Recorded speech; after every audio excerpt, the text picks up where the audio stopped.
कुर्वन्ने कर्वाणि जिजीविषे समप्समा एवं त्वयि नान्यते तो अस्ति ना कर्म लिप्यते नरे। यजुर्वेद का 40वां ये मंत्र कर्म के बारे में बहुत ही अच्छी तरह से समझाता है। चलिए जानते हैं आज कुछ कर्म के बारे में।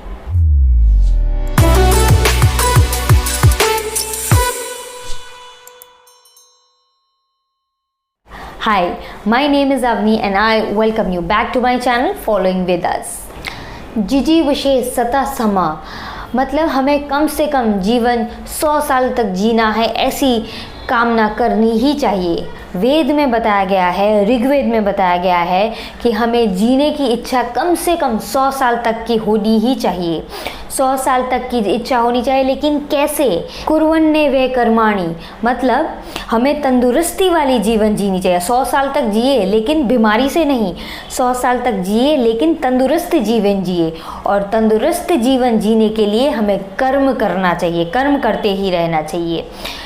एवं त्वयि नान्यते तो अस्ति मतलब हमें कर्म करते ही रहना चाहिए। आपकी चाहे उम्र कितनी भी हो, कर्म करते रहना चाहिए। वेद में बताया गया है कि हर एक मनुष्य को कर्म करते ही रहना चाहिए, क्योंकि अगर वो कर्म करते रहेंगे तो वो तंदुरुस्त रहेंगे, और जब वो तंदुरुस्त रहेंगे तभी वो 100 साल तक की उम्र की कामना कर सकेंगे। इसीलिए वेद में बताया गया है कि एवं त्वयि नान्यते तो अस्ति ना कर्म लिप्यते नरे।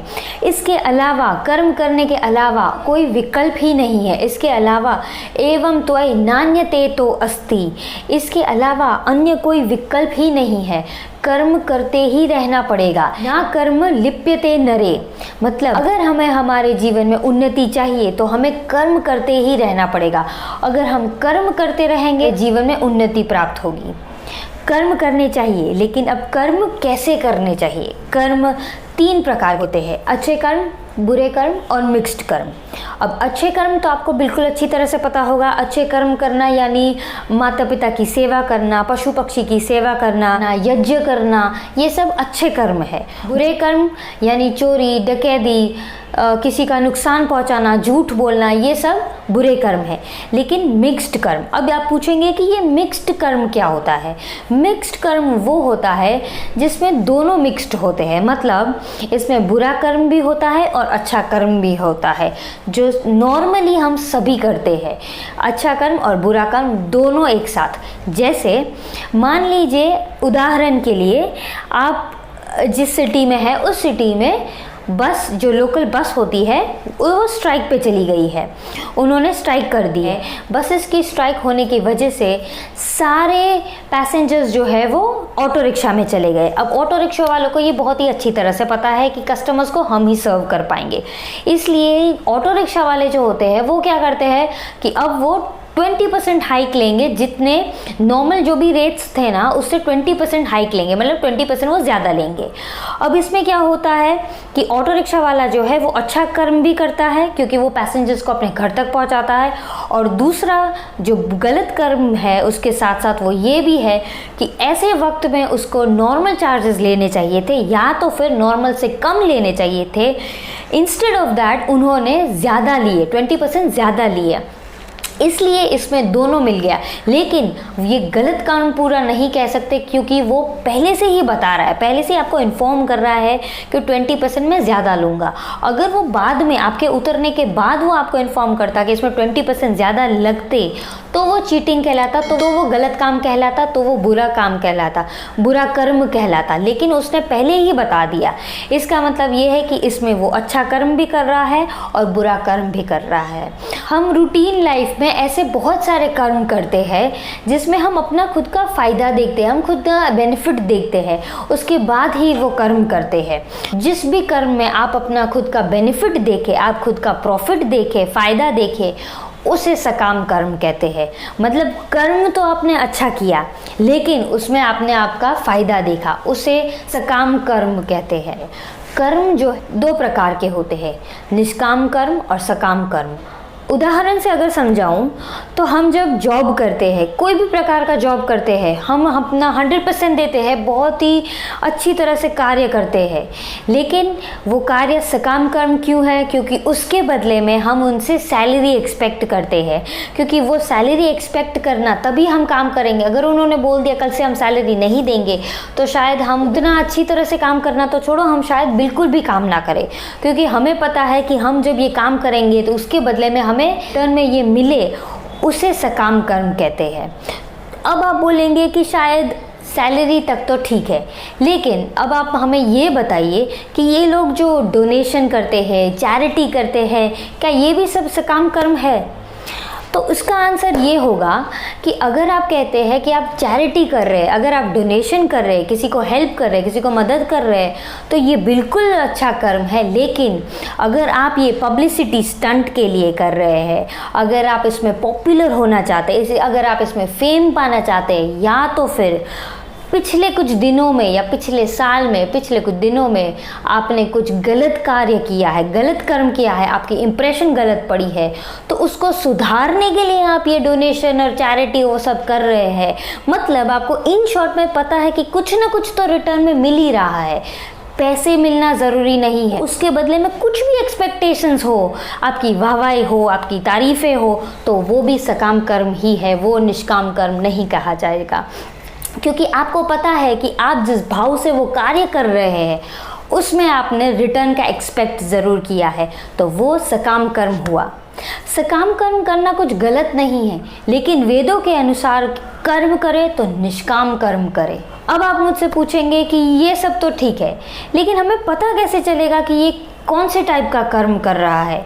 क्योंकि डोनेशन चैरिटी सब लोग करते हैं, लेकिन इससे हमें पता कैसे चलेगा?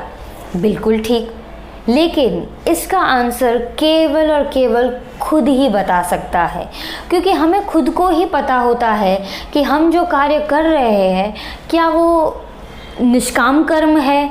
मतलब निष्काम कर्म का मतलब कि हमें कोई भी कार्य में एक्सपेक्टेशंस नहीं है, उसको निष्काम कर्म कहते हैं। और सकाम कर्म जिसमें हमें एक्सपेक्टेशंस है, तो ये सिर्फ और सिर्फ खुद ही बता सकते हैं। अगर मैं डोनेशन कर रही हूँ, अगर मैं चैरिटी कर रही हूँ, तो ये फेमस होने के लिए कर रही हूँ या मैं ये फेम पाने के लिए कर रही हूँ, पब्लिसिटी स्टंट है, कुछ भी है, क्योंकि आजकल सोशल मीडिया का ज़माना हो गया है। तो जो कोई भी चैरिटी करता है, गरीब को खाना खिलाता है, तो वो तस्वीरें ज़रूर खींचता है। लेकिन वेदों में बताया गया है कि ये सब कुछ नहीं होना चाहिए। मतलब ये खुद को और सिर्फ खुद को ही पता होना चाहिए कि ये हम किस लिए कर रहे हैं। क्या ये हम कुछ फ़ायदा पाने के लिए कर रहे हैं? अगर हमें दुनिया को बताना है कि हमने ये कार्य किया है, इसका मतलब ये है कि इसमें आपका कुछ ना कुछ बेनिफिट ज़रूर है।